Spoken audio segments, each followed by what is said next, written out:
ಎಲ್ಲ ಪ್ರೇಕ್ಷಕರಿಗೂ ಲೈವ್ ಮೀಡಿಯಾದ ಹೊಸ ವಿಡಿಯೋಗೆ ಸ್ವಾಗತ.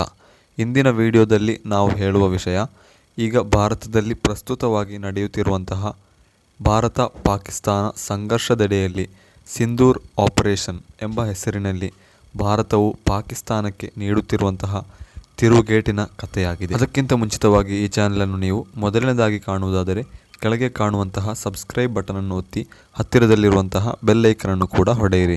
ಆದ್ದರಿಂದ ನಾನು ಅಪ್ಲೋಡ್ ಮಾಡುವಂತಹ ಎಲ್ಲ ವಿಡಿಯೋಗಳು ಕೂಡ ನಿಮ್ಮ ನೋಟಿಫಿಕೇಶನ್ ಬಾರ್ಗೆ ಬಂದು ಸೇರುವುದು. ವಿಡಿಯೋಗೆ ಕಾಲಿಡೋಣ. ಭಾರತವು ಪಾಕಿಸ್ತಾನಕ್ಕೆ ಈ ರೀತಿಯಲ್ಲಿ ತಿರುಗೇಟು ನೀಡಲು ಕಾರಣ ನಿಮಗೆಲ್ಲರಿಗೂ ಕೂಡ ಗೊತ್ತಿರುವುದೇ ಆಗಿದೆ. ಪಾಕಿಸ್ತಾನದ ಭಯೋತ್ಪಾದಕರು ಭಾರತದ ಪಹಲ್ಗಾಮ್ ಎಂಬ ಪ್ರದೇಶದಲ್ಲಿ 26 ಜನರನ್ನು ಗುಂಡಿಟ್ಟು ಕೊಂದಿದ್ದು ನಾವಿನ್ನೂ ಮರೆತಿಲ್ಲ. ಈ ಗುಂಡಿಟ್ಟು ಕೊಂದು 15 ದಿವಸಗಳ ಕಾಲ ಭಾರತವು ಯಾವುದೇ ರೀತಿಯಲ್ಲೂ ಪಾಕಿಸ್ತಾನಕ್ಕೆ ತಿರುಗೇಟನ್ನು ನೀಡದೆ 15 ದಿವಸಗಳ ನಂತರ ನೇರವಾಗಿ ಪಾಕಿಸ್ತಾನದ ಒಳಗೆ ನುಗ್ಗಿಕೊಂಡು ಅವರಿಗೆ ದೊಡ್ಡ ರೀತಿಯ ಹೊಡೆತವನ್ನುಂಟು ಮಾಡಿದೆ. ಕನಿಷ್ಠ 100 ಮಂದಿ ಮೃತಪಟ್ಟಾಗಿದೆ ಎಂದು ರಾಜನಾಥ್ ಸಿಂಗ್ ರವರು, ಭಾರತದ ಡಿಫೆಂಡಿಂಗ್ ಮಿನಿಸ್ಟರ್ ಅವರು ಈಗಾಗಲೇ ಹೇಳಿಕೆಯನ್ನು ನೀಡಿದ್ದಾರೆ. ಭಾರತವು ದಾಳಿ ಮಾಡಿದಾಗ ಪಾಕಿಸ್ತಾನದಲ್ಲಿರುವಂತಹ ಮಸೀದಿಗೂ ಕೂಡ ಆ ಬಾಂಬ್ ತಗುಲಿದ್ದು ಅಲ್ಲಿರುವಂತಹ ಕೆಲವರು ಮೃತರಾಗಿದ್ದಾರೆ. ಅವರ ಅಂತ್ಯ ಸಂಸ್ಕಾರದ ದೃಶ್ಯಗಳಾಗಿದೆ ನಮಗೆ ಈಗ ಕಾಣುತ್ತಿರುವುದು.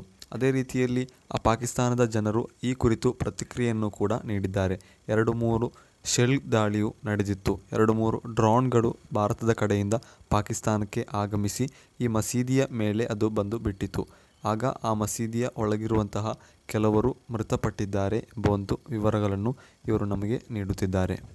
ಪಾಕಿಸ್ತಾನಕ್ಕೆ ಈ ಮೂಲಕ ಅತಿ ದೊಡ್ಡ ಒಂದು ತಿರುಗೇಟು ಅಥವಾ ಅತಿ ದೊಡ್ಡ ಒಂದು ಹೊಡೆತವು ಈಗಾಗಲೇ ಬಿದ್ದಿದೆ ಎಂಬ ಒಂದು ವಾರ್ತೆಯನ್ನು ಕೇಳುವಾಗ ಭಾರತೀಯ ಜನರಿಗೆ ಬಹಳ ಅಧಿಕ ರೀತಿಯಲ್ಲಿ ಸಂತಸ ಉಂಟು ಮಾಡುತ್ತದೆ.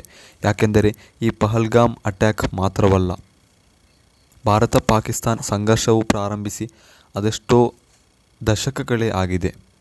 ಭಾರತ ಪಾಕಿಸ್ತಾನವು ವಿಭಜಿಸುವ ಸಂದರ್ಭದಲ್ಲಿ ಉಂಟಾದಂತಹ ಕೆಲವು ಸಮಸ್ಯೆಗಳ ಭಾಗವಾಗಿಯಾಗಿದೆ ಈ ಎಲ್ಲ ಸಂಘರ್ಷಗಳು ಕೂಡ ಉಂಟಾಗುತ್ತಿರುವುದು.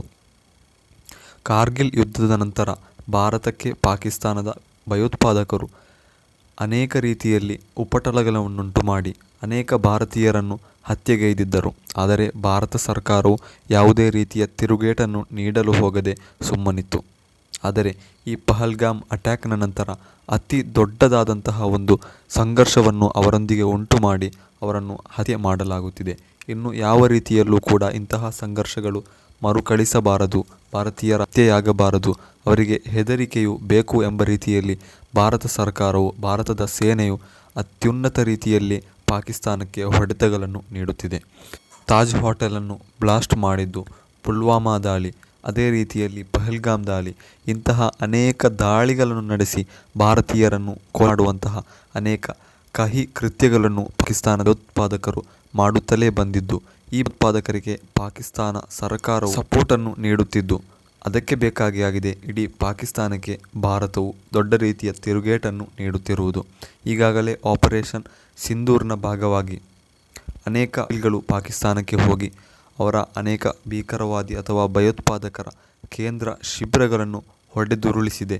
ಅದೇ ರೀತಿಯಲ್ಲಿ ಆ ಭಯೋತ್ಪಾದಕರ ಸಂಘದ ನೇತಾರರನ್ನು ಹಲವರನ್ನು ಕೂಡ ಹತ್ಯೆ ಮಾಡಿ ಆಗಿದೆ ಎಂಬ ಒಂದು ಸಂತಸದ ಸುದ್ದಿ ಭಾರತೀಯರೆಲ್ಲರಿಗೂ ಕೂಡ ಈಗಾಗಲೇ ತಿಳಿದಿರಬಹುದು. ಈ ರೀತಿಯಲ್ಲಿ ಭಾರತವು ಅಟ್ಯಾಕ್ ಅನ್ನು ಮಾಡುತ್ತಿರುವಾಗ ತಿರುಗಿ ಪಾಕಿಸ್ತಾನ ಭಾರತಕ್ಕೆ ಅಟ್ಯಾಕ್ ಮಾಡುವುದಿಲ್ಲವೇ ಎಂಬ ಒಂದು ಪ್ರಶ್ನೆಯು ಇಲ್ಲಿ ಕೇಳಿಬರುತ್ತಿದೆ. ಅದಕ್ಕಿರುವ ಉತ್ತರವೇನೆಂದರೆ, ಖಂಡಿತವಾಗಿಯೂ ಅವರು ಮಾಡಲು ಬೇಕಾಗಿ ಶ್ರಮಿಸುತ್ತಾರೆ. ಆದರೆ ಯಾವ ರೀತಿಯಲ್ಲೂ ಭಾರತಕ್ಕೆ ಅಡ್ಡಿಯಾಗುವ ಸಮಸ್ಯೆಯೇ ಇಲ್ಲ. ಯಾಕೆಂದರೆ ಪಾಕಿಸ್ತಾನಕ್ಕಿರುವ ಯಾವುದೇ ರೀತಿಯ ಪ್ರಾಪರ್ಟಿಗಳನ್ನು ನೋಡಿದರೆ ಅದಕ್ಕಿಂತ ದುಪ್ಪಟ್ಟು ಪ್ರಾಪರ್ಟಿಗಳು ಭಾರತದ ವಶದಲ್ಲಿದೆ. ಉದಾಹರಣೆಗೆ ಹೇಳುವುದಾದರೆ ಮಿಲಿಟರಿ ಸಿಸ್ಟಮ್ ಅಂದರೆ 50 ಮಿಲಿಟರಿಗಳು ಪಾಕಿಸ್ತಾನದಲ್ಲಿದ್ದರೆ 100 ಮಿಲಿಟರಿಗಳು ಭಾರತದಲ್ಲಿದ್ದಾರೆ. ಟ್ಯಾಂಕರ್ಗಳು ಪಾಕಿಸ್ತಾನಕ್ಕಿಂತ 2 ಪಟ್ಟು ಹೆಚ್ಚು ಟ್ಯಾಂಕರ್ಗಳೇ ಭಾರತದಲ್ಲಿದೆ. ಅದೇ ರೀತಿಯಲ್ಲಿ ಮಿಸೈಲ್ಗಳು ಮತ್ತಿತರ ಬಾಂಬ್ಗಳು, ರಫೇಲ್ ಯುದ್ಧ ವಿಮಾನಗಳು ಮತ್ತಿತರ ಯುದ್ಧ ವಿಮಾನಗಳು ಎಲ್ಲವೂ ಕೂಡ ಭಾರತದಲ್ಲಿ ಪಾಕಿಸ್ತಾನಕ್ಕಿಂತ ಡಬಲ್ ಆಗಿಯೇ ಇದೆ ಎಂಬುದು ನಮಗೆಲ್ಲರಿಗೂ ಕೂಡ ಸಂತಸ ಹಾಗೂ ಹೆಮ್ಮೆ ಪಡುವಂತಹ ವಿಷಯವಾಗಿದೆ. ಭಾರತದೆಡೆಯಲ್ಲಿ ಯಾವುದೇ ರೀತಿಯ ಕಲಹಗಳಿಲ್ಲ. ಭಾರತೀಯರೆಲ್ಲರೂ ಕೂಡ ಒಂದಾಗಿ ನಿಂತುಕೊಂಡು ಈ ಪಾಕಿಸ್ತಾನದ ವಿರುದ್ಧವಾಗಿ ಈಗಾಗಲೇ ಹೋರಾಡುತ್ತಿದ್ದಾರೆ. ಇಲ್ಲಿ ಜಾತಿಯ ಸಮಸ್ಯೆ ಇಲ್ಲ, ಇಲ್ಲಿ ಧರ್ಮದ ಸಮಸ್ಯೆ ಇಲ್ಲ, ಯಾವುದೇ ಪಕ್ಷಗಳ ಸಮಸ್ಯೆ ಇಲ್ಲ, ಪೊಲಿಟಿಕಲ್ ಪಾರ್ಟಿಗಳೆಡೆಯಲ್ಲಿ ಸಂಘರ್ಷವಿಲ್ಲ. ಎಲ್ಲರೂ ಕೂಡ ಒಗ್ಗಟ್ಟಿನಿಂದ ಈ ಪಾಕಿಸ್ತಾನದ ವಿರುದ್ಧವಾಗಿ ಹೋರಾಡುತ್ತಿದ್ದಾರೆ ಎಂಬ ಒಂದು ವಿಷಯವನ್ನು ಕೇಳುವಾಗ ಅಥವಾ ಕಾಣುವಾಗ ಬಹಳ ಸಂತಸವೂ ಉಂಟಾಗುತ್ತಿದೆ. ಅದೇ ರೀತಿಯಲ್ಲಿ ಭಾರತವು ಒಂದು ಜಾತ್ಯತೀತ ದೇಶ, ಡೆಮೋಕ್ರೆಟಿಕ್ ಕಂಟ್ರಿ. ಇದರ ಅರ್ಥವೇ, ಈ ಡೆಮೋಕ್ರೆಟಿಕ್ ಎಂದು ಹೇಳಿದರೆ ಇದಾಗಿದೆ, ಎಲ್ಲರೂ ಕೂಡ ಒಗ್ಗಟ್ಟಿನಿಂದ ಹೋರಾಡುವುದು, ಎಲ್ಲರೂ ಕೂಡ ಒಗ್ಗಟ್ಟಿನಲ್ಲಿರುವುದು ಎಂಬುದಾಗಿದೆ ಡೆಮೋಕ್ರಸಿ ಎಂಬುದರ ನಿಜವಾದ ಅರ್ಥ. ಆ ಒಂದು ಅರ್ಥವು ಇಂದು ಇಲ್ಲಿ ನಿಜವಾಗುತ್ತಿದೆ ಎಂಬುದು ನಮಗೆಲ್ಲರಿಗೂ ಕೂಡ ಒಳ್ಳೆಯ ಹೆಮ್ಮೆಯನ್ನು ತರುತ್ತಿದೆ. ಯಾಕೆಂದರೆ ಭಾರತದಲ್ಲಿ ಈ ಪಹಲ್ಗಾಮ್ ಅಟ್ಯಾಕ್ ಅಥವಾ ಇಂತಹ ಅಟ್ಯಾಕ್ಗಳು ಉಂಟಾಗುವುದಕ್ಕಿಂತ ಮುಂಚೆ ಭಾರತದ ಒಳಗೊಳಗೆ ರಾಜಕೀಯ ಪಕ್ಷಗಳೆಡೆಯಲ್ಲಿರುವಂತಹ ಹಲವಾರು ರೀತಿಯ ದುರ್ಘಟನೆಗಳು, ಪಕ್ಷದ ಹೆಸರಿನಲ್ಲಿ ಕೊಲೆಗಳು, ಧರ್ಮದ ಹೆಸರಿನಲ್ಲಿರುವಂತಹ ಕಗ್ಗೊಲೆಗಳು, ಭೀಕರ ದೃಶ್ಯಗಳು, ಹೀಗೆ ಎಲ್ಲ ರೀತಿಯಲ್ಲೂ ಕೂಡ ಸಮಸ್ಯೆಗಳುಂಟಾಗುತ್ತಿತ್ತು. ಆದರೆ ಈ ಒಂದು ವಿಷಯದಲ್ಲಿ ಎಲ್ಲ ಜನರು, ಭಾರತದಲ್ಲಿರುವಂತಹ ಎಲ್ಲ ಜನರು ತಮ್ಮ ತಮ್ಮ ಧರ್ಮವನ್ನು ಬಿಟ್ಟು, ತಮ್ಮ ತಮ್ಮ ರಾಜಕೀಯ ಪಾರ್ಟಿಗಳನ್ನು ಬಿಟ್ಟು, ಎಲ್ಲವನ್ನೂ ಬಿಟ್ಟುಕೊಂಡು ಭಾರತಕ್ಕೆ ಬೇಕಾಗಿ ಅವರು ಸಪೋರ್ಟನ್ನು ಮಾಡುತ್ತಿದ್ದಾರೆ, ಭಾರತಕ್ಕೆ ಬೇಕಾಗಿ ಹೋರಾಡುತ್ತಿದ್ದಾರೆ. ಪ್ರತ್ಯೇಕವಾಗಿ ಈ ನಿಮಗೆ ಕಾಣುತ್ತಿರುವಂತಹ 2 ಮಹಿಳೆಗಳು, ಈ 2 ಮಹಿಳೆಗಳು ಭಾರತದ ಸೇನೆಯ ಕಮಾಂಡರ್ಗಳಾಗಿದ್ದಾರೆ.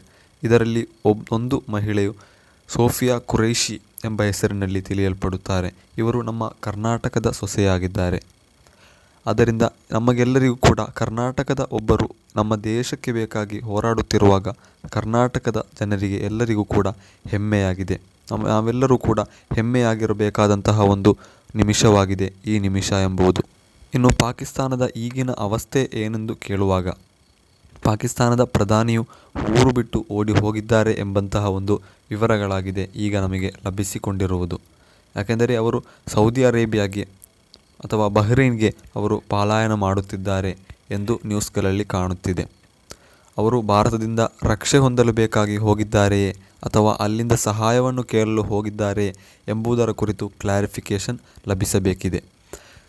ಪಾಕಿಸ್ತಾನಕ್ಕೆ ಅಮೆರಿಕದ ಭಾಗದಿಂದ ಯುದ್ಧ ವಿಮಾನಗಳು, ಅದೇ ರೀತಿಯಲ್ಲಿ ಚೈನಾದ ಭಾಗದಿಂದ ಅತ್ಯುನ್ನತ ರೀತಿಯಲ್ಲಿರುವಂತಹ ಸಹಾಯಗಳು ಲಭಿಸುತ್ತಿದೆ. ಅದೇ ರೀತಿ ಸೌದಿ ಅರೇಬಿಯಾ ಇಂತಹ ಇಸ್ಲಾಮಿಕ ರಾಷ್ಟ್ರಗಳು, ಕೆಲವು ರಾಷ್ಟ್ರಗಳು ಅಥವಾ ಚೈನಾ ಇಂತಹ ದೇಶಗಳು, ಸ್ಟ್ರಾಂಗೆಸ್ಟ್ ದೇಶಗಳು ಪಾಕಿಸ್ತಾನಕ್ಕೆ ಸಪೋರ್ಟ್ ಇದೆ.